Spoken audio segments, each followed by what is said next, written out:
o dia em que verás uma pequena luz no céu, e essa luz aumentará. Milhares de anjos surgirão. Eu creio sim que Ele virá, e muito em breve eu subirei para um novo lar, um novo céu. Para sempre eu estarei, feliz eu viverei, verei Jesus.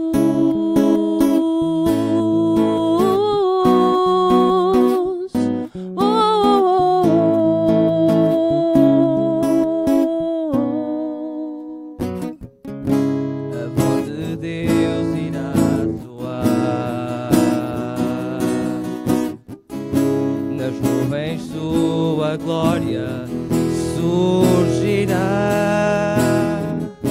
1000 gerações se encontrará,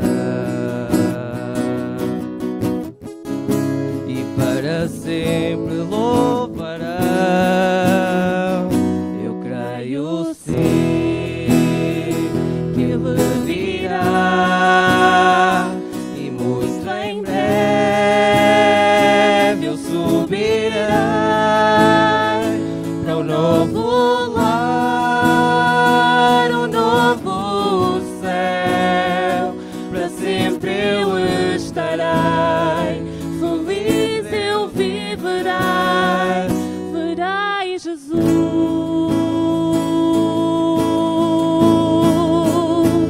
Eu creio sim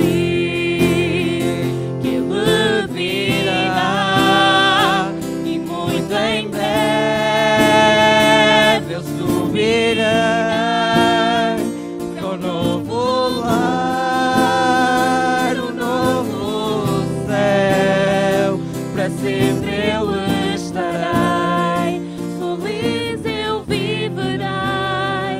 Eu creio sim que Ele virá, e muito em breve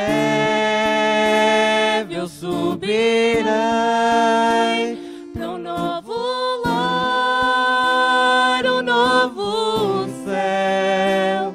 Para sempre eu estarei, feliz eu viverei, verei Jesus.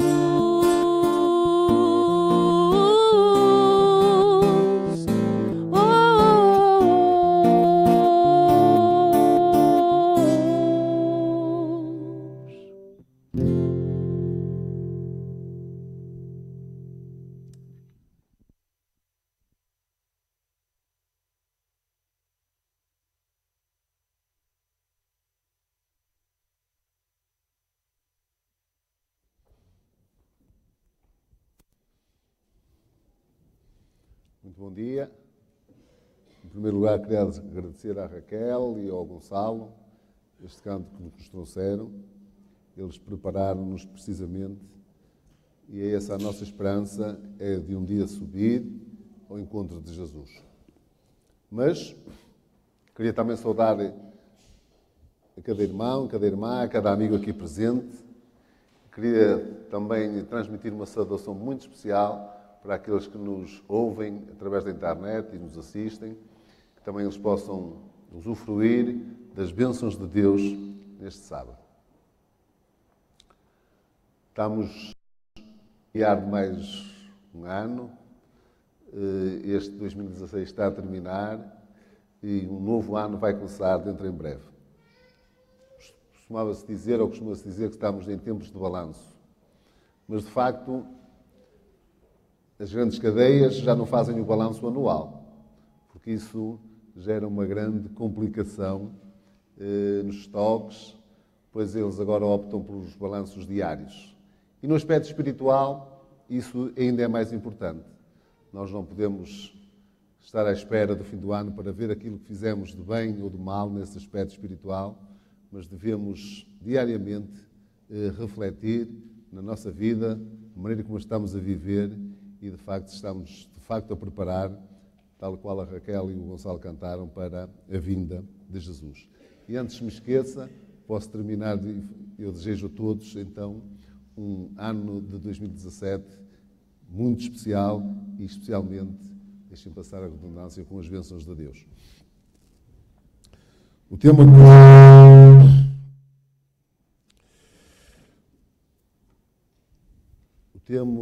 que vos trago para esta manhã tem a ver realmente com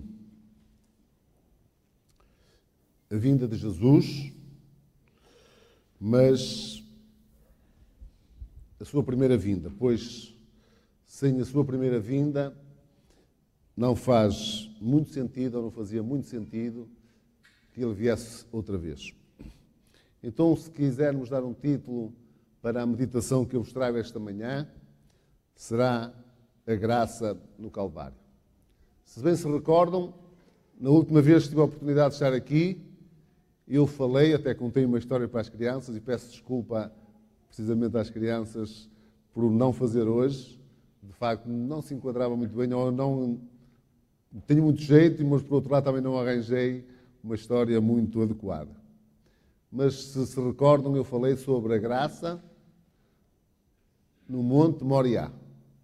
Se recordam, da última vez que estive aqui e falei acerca de Abraão e da graça que aí nesse monte foi revelada através de Jesus Cristo com o aparecimento do Cordeiro da última hora. Mas, de facto, a graça verdadeiramente expressa, ela foi manifestada no Calvário. Há 2000 anos atrás, Jesus realizou o sacrifício perfeito por cada um de nós. E a Bíblia diz-nos que ainda pecadores, Cristo se deu e se entregou para expiação e para a libertação do nosso pecado. E através da sua morte na cruz, concedeu a mim e a todos que estamos aqui esta manhã e àqueles que estão no mundo a possibilidade de já não sermos mais escravos, mas ser um verdadeiro filho de Deus e um verdadeiro filho do Deus vivo. Momentos antes da última ceia, Jesus tentou explicar aos discípulos as cenas que se iriam passar nessa semana que nós dizemos a Semana da Paixão. Jesus teve a necessidade de se preparar a Ele e, fundamentalmente, de preparar os seus discípulos para esses acontecimentos finais da sua história nesta terra, a quando da sua primeira vinda. E diz-nos que Jesus se dirigiu para o Getsemane, levou consigo os discípulos e depois de estarem ali, ele escolheu 3 dos seus apóstolos para o acompanharem em oração. Mas o mais importante é que, de facto, Jesus escolheu esses discípulos para orarem por ele, mas sobretudo para que eles orassem por eles, pois eles ainda iam ter mais necessidade desse poder do céu para poderem resistir, para poderem sobreviver e para poderem estar de pé nos momentos que Jesus sabia que iria passar. E diz-nos, e nós sabemos o relato, que nesse momento, enquanto Jesus estava no jardim de Getsemane, trabalhando ali, desde logo pela salvação da humanidade, pedindo aos seus discípulos que estivessem com eles, que orassem por ele e, acima de tudo, por eles próprios, Judas estava traindo o seu mestre. Diz-nos que, nesse momento, o apóstolo Judas já tinha traído o seu mestre. E esta traição, ela estendeu-se àqueles que eram os seus filhos, àqueles que eram o seu povo, aos sacerdotes. E eles amarraram Jesus, levaram-no perante as autoridades, arranjaram testemunhas para o condenar. Cometeram até algumas ilegalidades em julgá-lo de noite, e isso era proibido no Estado judaico. Mas eles tentaram de todas as formas. Levaram-no a Pilatos. Pilatos mandou-o a Herodes. Herodes pediu ali, aliás, como fizeram os sacerdotes à beira da cruz, que fizesse um milagre.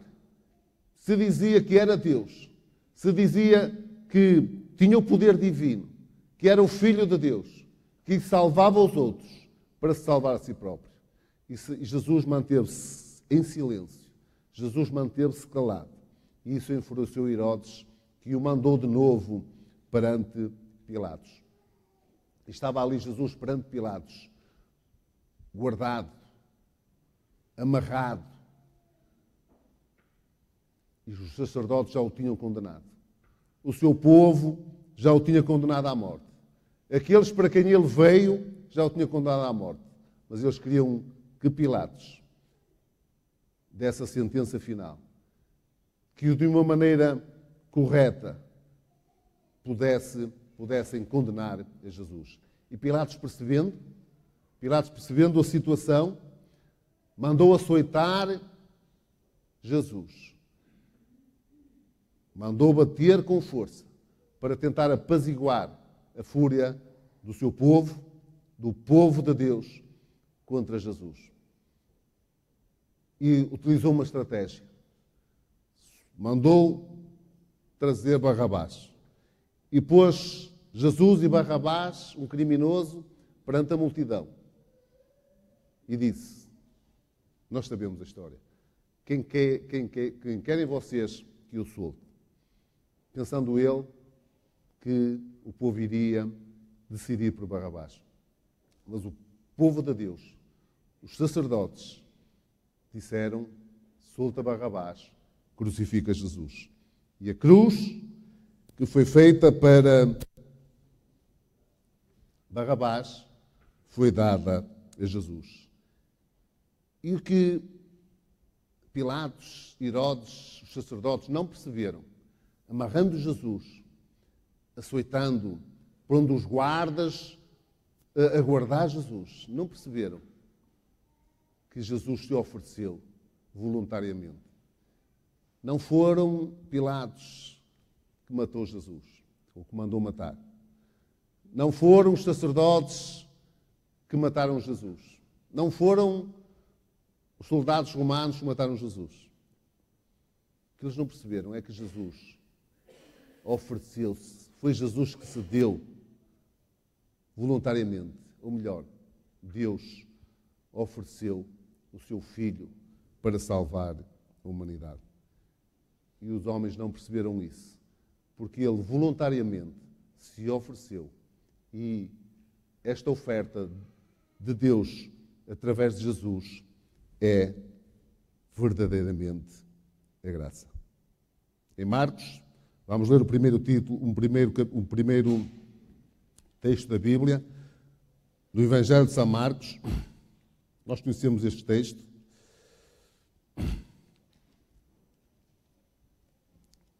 Capítulo 15.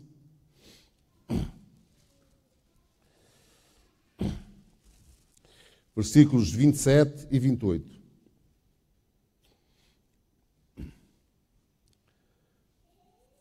Diz-nos então, também com ele crucificaram 2 salteadores, um à sua direita e outro à sua esquerda. E cumpriu-se a Escritura que diz, e com os malfeitores foi contado.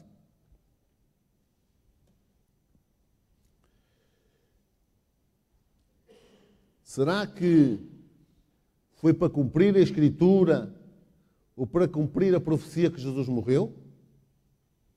Mas Marcos está-nos aqui a dizer que Ele foi crucificado e com ele 2 malfeitores, um à sua direita e à sua esquerda.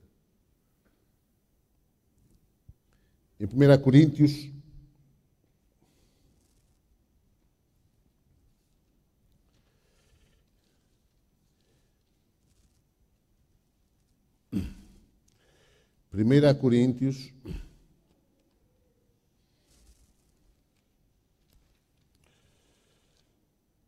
Epístola do Apóstolo São Paulo a Coríntios, capítulo 15,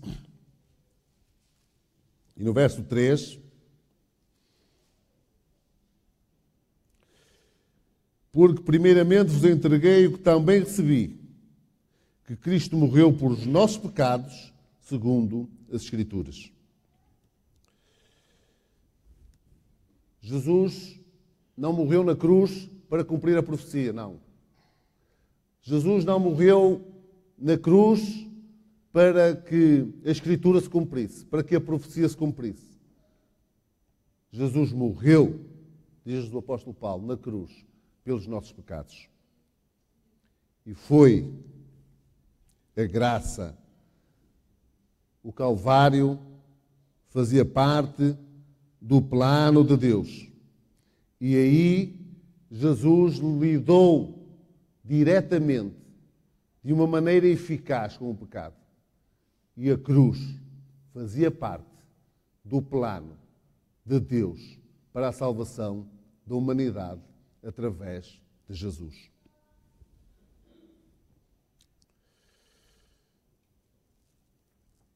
A graça, o que é então? Falamos tanto da graça. Falamos tanto da graça de Jesus. Capítulo Efésios, capítulo 2, versos 1 e 9, diz-nos aí o que é a graça. Efésios, capítulo 2, versículos 8 e 9. Porque pela graça sois salvos, por meio da fé. Isto não vem de vós, é dom de Deus. Não vem das obras, para que ninguém se glorie. A graça é então que é um favor de Deus. É um favor que nós não merecemos. Nenhum homem merece, de facto, a graça de Deus. A graça de Deus é algo que Deus dá a cada um de nós, sem nós merecermos. A graça é o amor de Deus, através de Jesus, a contribuir para a salvação dos pecadores. A base da graça é o amor. Não há nada que o homem possa fazer para ser salvo, a não ser através da graça que Deus, através de Jesus, nos concede. Por muito que nós façamos, por muitas boas ações que nós pratiquemos, a salvação, ela é uma iniciativa de Deus. Porque se não reparem, no texto de São João 3,16, todos conhecemos de cor. Porque Deus amou o quê? O mundo de tal maneira que deu o seu Filho, unigênito, para que todo aquele que nele crê não pereça, mas tenha a vida eterna. Porque em Romanos, capítulo 6, versículos 23,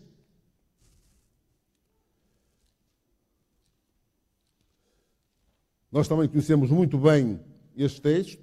Romanos, capítulo 6, versículos 23, diz: porque o salário do pecado é a morte,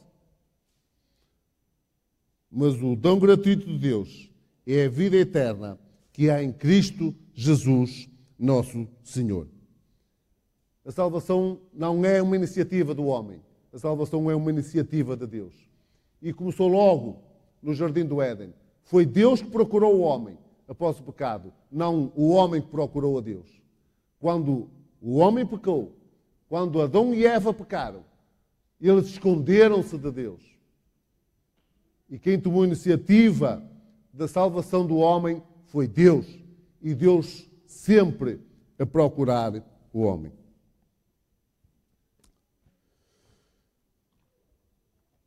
Queria ler agora um texto que se encontra em São Lucas, capítulo 23.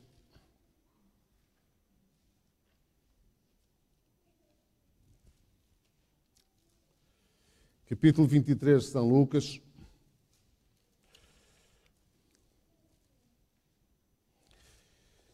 Vamos ler do verso 35 ao 43.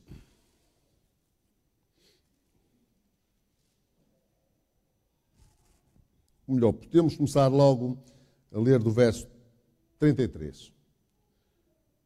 Quando chegaram ao lugar chamado Caveira, ali o crucificaram, a ele e também aos malfeitores, um à direita e outro à esquerda. Jesus, porém, dizia: Pai, perdoa-lhes, porque não sabem o que fazem. Então repartiram as vestes dele, deitando sortes sobre elas.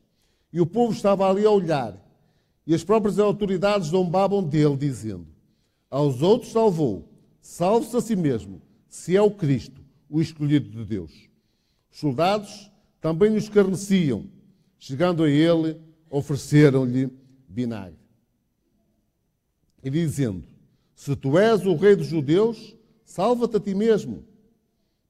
E por cima dele estava a inscrição em letras gregas, romanas e hebraicas: este é o rei dos judeus.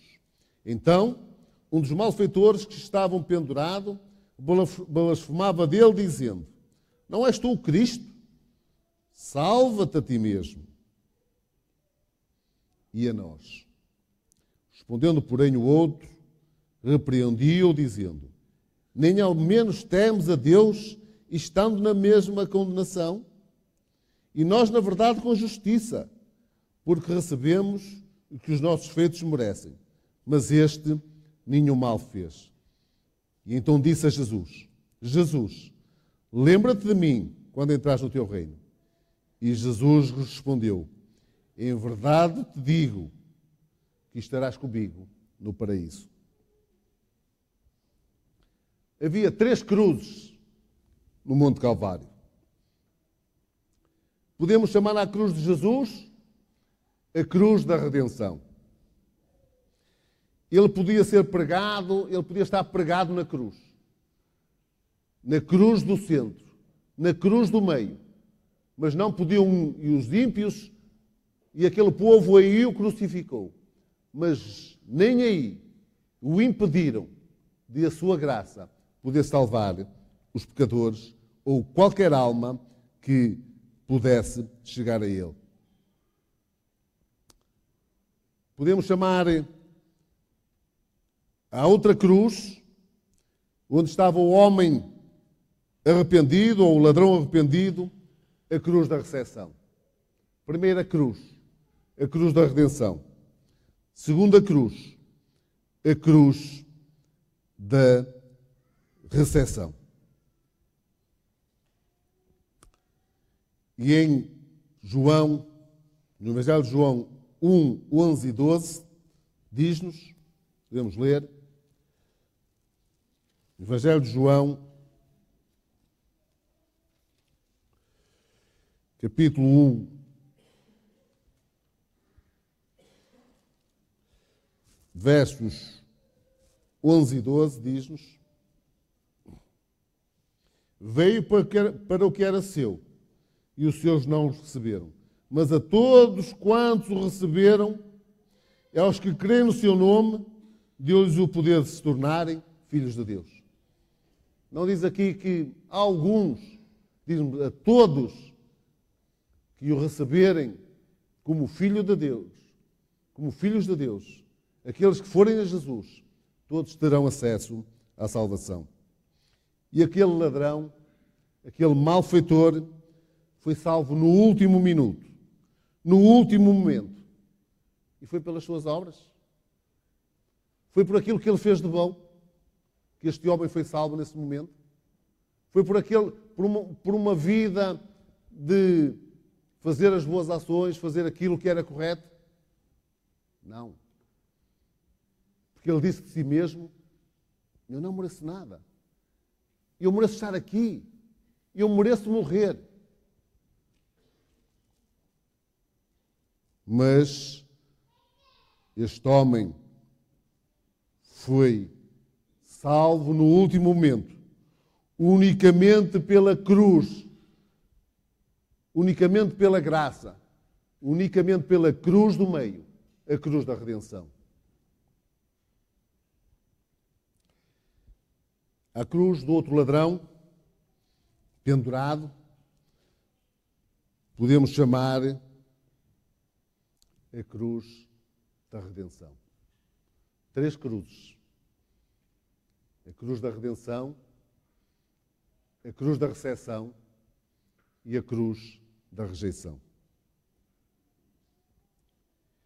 Este homem, este ladrão, queria ser salvo à sua maneira. Este homem queria ser salvo como os sacerdotes. Queria ser salvo do seu sofrimento, da sua dor, das suas perplexidades. Mas ele não queria ser salvo dos seus pecados. E há milhões de pessoas hoje que querem ser salvas do sofrimento, do medo, da dor, das dificuldades, da morte, mas não querem ser salvos dos seus pecados. Eles querem ser salvos à sua maneira. Há milhões e milhões de pessoas que são refletidos neste homem que estava na cruz da rejeição. Querem ser salvos à sua maneira, das dificuldades, dos problemas, do sofrimento, mas não querem a cruz. Não querem ser salvos dos seus pecados. Deus não nos impõe os seus dons. Os sermos santos ou pecadores dependem inteiramente da nossa atitude para com o Salvador da cruz da redenção. Ou optamos pela cruz da recepção, ou optamos pela cruz da rejeição. E estes 2 homens, na mesma situação, um optou pela cruz da redenção. E esta cruz que estava ao centro era, de facto, ele recebeu a mensagem de graça. Foi salvo no último momento. Não pelas suas obras, não por aquilo que ele fez, mas pela cruz da redenção. Uma das atrações, quem visita o Ghana, é o mercado de escravos que existiu de tráfico humano. Ali estão as masmorras, ali estão as prisões, onde eram detidos esses escravos, e depois passavam os navios e levavam esses escravos para serem comercializados como autênticas mercadorias.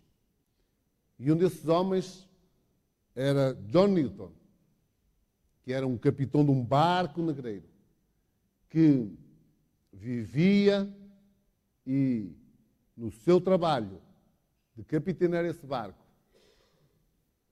o seu modo de vida, a maneira como ganhava o seu dinheiro e o seu sustento, era precisamente comercializando estes escravos.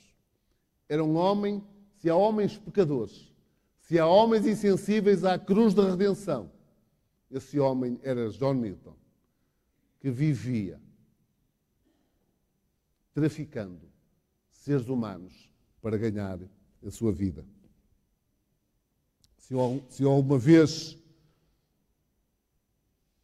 se algum homem desceu tão baixo, se algum homem esteve tão longe de Jesus, se algum homem ficou indiferente à angústia e à miséria que estava à sua volta, esse homem foi John Newton, indiferente ao poder salvador de Jesus Cristo. Um dia, durante uma viagem, ele foi surpreendido por uma grande tempestade. E ele tentava levar o seu barco ao bom porto. E ele tentava ultrapassar essa dificuldade.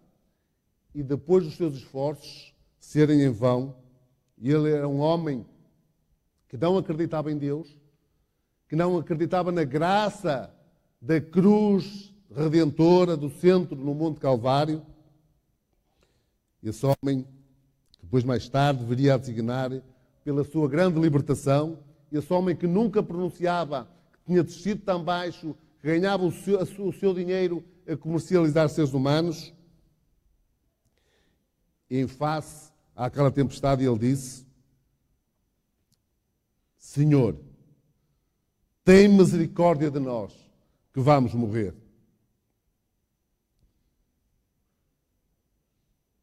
E aquele homem conseguiu ultrapassar a tempestade. E depois, na sua cabine, ele refletiu nas palavras que nunca tinha dito. E ele pôde sentir, de facto, que Deus se dirigiu a ele através dessa tempestade. Que a graça o tinha alcançado. E ele esteve face a face no Monte Calvário com a cruz e com o Jesus da redenção. E ele disse, e mais tarde veio a converter-se, foi o Deus misericordioso que veio ao seu encontro, que veio ao meu encontro. E ele veio ao meu encontro através dessa tempestade, pôde salvar-me. E eu encontrei-me face a face no Monte Calvário com Jesus e com a cruz da redenção. E diz-se que foi com a mesma caneta que ele fazia e escrevia, fazia as suas contas e com o tráfico dos seres humanos, dos escravos. Foi com essa mesma caneta onde ele somava as parcelas do ganho com a venda de seres humanos, que ele escreveu no seu diário, no seu gabinete, no seu barco. Ele pôde